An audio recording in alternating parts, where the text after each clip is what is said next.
Apakah andaikan kalau ada orang misalnya nggak sholat, dia tetap bisa dikatakan sebagai seorang muslim?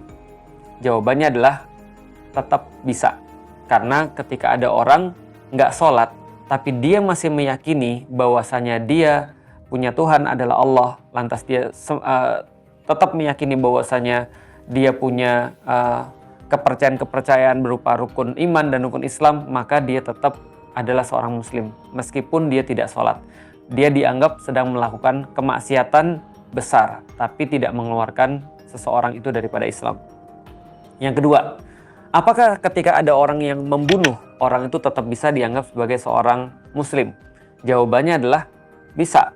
Karena kita tahu bahwasanya di zaman para sahabat pun ada sahabat Rasulullah yang mereka membunuh seseorang tanpa ada pembenaran daripada Islam atau tanpa ada pembenaran daripada syariat. Dan ini pun tidak mengeluarkan mereka daripada Islam meskipun mereka melakukan sebuah kemaksiatan besar.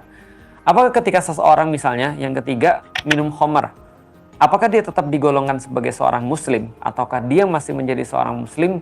Jawabannya adalah iya, tetap sebagai seorang muslim meskipun dia minum khamar.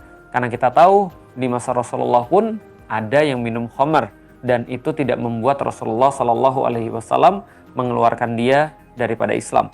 Artinya ketika ada seseorang nggak sholat, ada seorang nggak puasa, mokel misalnya ketika di bulan puasa, atau ada seseorang misalnya dia bunuh orang ataupun dia melakukan maksiat-maksiat yang lain meskipun itu adalah maksiat yang besar, dia tidak bisa kita rip off keislamannya. Kita nggak bisa untuk mengambil keislaman itu daripada dia.